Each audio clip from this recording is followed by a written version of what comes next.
No cats and all, let's have an honest review para sa Diwata Overload Pares na gusto ng karamihan. Okay, first of all, mahaba yung pila dahil nga sobrang hype ngayon si Diwata Pares. Kaya sobrang haba ng pila nila simula dulo, paikot. Sobrang haba ng pila. Pangalawa, napakaganda ng location, hindi mabaho, hindi amoy septic tank, napakabango ng pwesto ni Diwata. Guys, ayan, nandito lang ako sa pwesto ko. Actually, kararating ko lang. May nakita kasi akong may nakita akong babae na talak ng talak, kukak ng kukak sa social media. Actually, nung kumain siya dito, wala ako. Tapos, ang sinasabi niya, wala daw lasa yung pagkain. Ito matagal ko na itong sinasabi na hindi ko naman sinasabi na masarap yung pagkain ko. Kung hindi mo nagustuhan, pwede ka namang hindi na bumalik, huwag mo ka i-recommend o whatsoever. Ang napansin ko lang doon sa babae, masyadong OA naman yung acting kasi lahat daw ng in-order niya, wala daw lasa. Dahil nga pinag-uusapan ngayon ng Diwata Pares Overload, tayo na mismo ang pumunta sa location nito sa Pasay, Jokno Boulevard para nga matikman ang pinagmamalaki niyang fried chicken at ang kanyang pares. Pagdating pa lang namin sa lugar guys, makikita na namin napakahaba ng pila. Agad kong pinasok ang area ni Diwata at makikita dito ang kanilang mga tao nagpe-prepare ng mga food katulad na lamang nitong barbecue. Makikita nyo sa palibot guys, napakaraming tao naghihintay para lamang maka-order nga ng Diwata Pares Overload at kanilang fried chicken.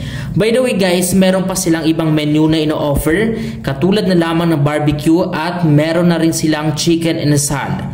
Marami na pagpipilian guys dahil 100 pesos lamang meron ka ng pares, may only sabaw, may soft drinks ka na, and only rice ka pa. Yan kung makikita nyo guys, sobrang busy na nga ng mga tao dito ni Diwata. By the way guys, pagdating namin dito wala si Diwata dahil balita namin nasa Jensen siya dahil may importanteng event siya na ginagawa roon. Kaya naman nakita na namin dito is yung mga staff lamang ni Diwata na nag-aaskaso sa lahat ng customer. Ang kagandahan lang dito guys sa paresan ni Diwata is kanya-kanya silang trabaho. Meron silang section na dapat ginagawa. Katulad na lamang dito sa isa, nakatoka sila sa fried chicken ni Diwata.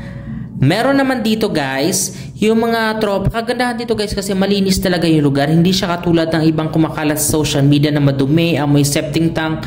Malinis lang yung lugar ni Diwata. Yan, naka-organize din lahat. Pati yung mga tao niya is nakasuot ng gloves at may apron. Yan, meron mga namimigay ng sabaw. Meron naman dito nag-aasikaso ng kani at meron dito nag-aasikaso ng kanilang pares. Yan, as you can see, kung makita nyo si Kuya, busy siya kakahati nga ng mga lechon kawali na ilalagay nga sa ating pares. Yan ang pinaka main ingredients nga ni Diwata sa kanyang pares overload. Yan, busy si Kuya hanggang sa napansin niya ang ating camera dyan na nakatutok sa kanya. Yan, sobrang busy guys, nakaka-proud yung mga tauhan ni Diwata at si Diwata dahil napakasipag nila. Ginagawa talaga nila ang trabaho nila para makapag-serve talaga sa kanilang mga customers. Yan, kahit napaka-busy nila, hindi pa rin nila nagagawa magsimangot. Yan, katulad ni Kuya, yan, nag-hi pa yan sa atin. Ganyan sila ka-accommodating. Kaya nagtataka ako bakit daming mga tao nang babati ko sa paresan ni Diwata, gayong ako mismo na witness ko na napaka-accommodating ng kanilang mga staff. Isipin mo guys ha, sa isang buong maghapon, isang buong gabi, literal talaga na pagod na yan sila dahil sa sobra daming tao. Halos libo siguro pumupunta sa paresan ni Diwata, pero nagagawa pa rin nilang umiti, which is kailangan naman talaga yon para nga hindi sa inyo mabadrip yung customer, pero patuloy pa rin nagagawa nila ang kanilang trabaho nang nagpupursige talaga yan. Sa section naman ng guys, makikita nyo yung mga customer, nakuha nila yung orders nila at yung mga soft drinks, pumupunta yung diretso sa sabaw para nga makahingi ng sabaw doon sa pares. Yan, sa mangkok na nilalagay ni Kuya. Yan. Yan, nasa section na kami guys ng sabaw niyan. Humingi kami ng sabaw para sa pares. May option pala niya guys ha. Merong sabaw ng bulalo, or kung hindi ako nagkakamali, may sabaw ng bulalo dyan at may sabaw ng pares. Kayo na lang yung mamimili. Then after dyan, pupunta naman kayo guys sa kanin. Yan yung pinaka-last guys yata na step, yung kanin. Doon na kayo kukuha ng kanin. Kung magkano yung or ilan ang binili nyo, yun din ang kanin na kukunin nyo. Then after dyan, maghahanap na lang kayo ng pwede nyong pwestuhan. Kahit saan pwede kayo pumwesto.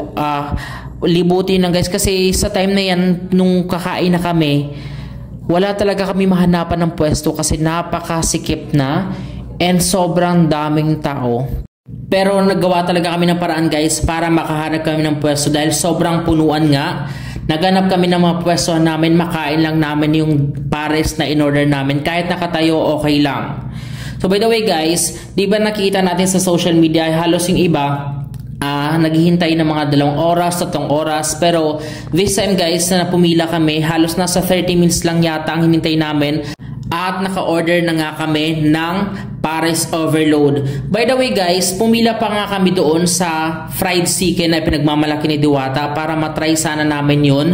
Pero sobrang haba ng pila. So may process daw po kasi ng pagluto. So medyo natatagalan talaga yung pagprito ng manok ni Diwata. So ang ginawa namin, so sobrang haba ng pila, di na namin tinuloy. Doon muna namin yung tinikman muna namin yung pares na in-order namin. Tsaka na lang siguro next time na lang kami mag-order ng fried chicken nga na Diwata.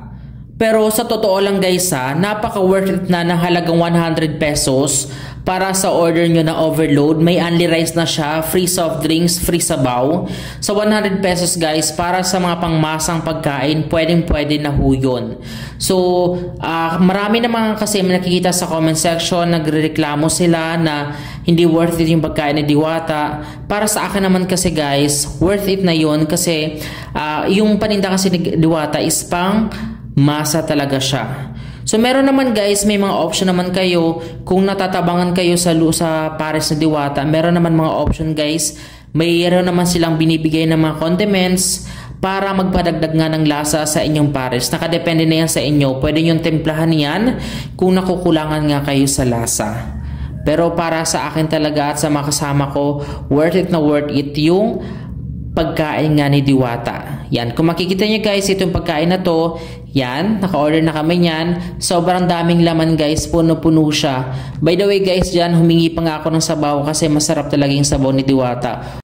Although guys, merong hindi lang ako nagustuhan na parte ng part doon sa pares. Yung sa chicharon bulaklak, feeling ko kasi parang medyo nasunog yung pagkakaluto ng chicharon bulaklak. Pero kung pagbabasihan ko doon sa babae nag-viral ng bash kay Diwata, sa location, sa pagkain, sa presyo, sa lasa, pwedeng-pwede na sa halagang 100 pesos. At only rice pa yan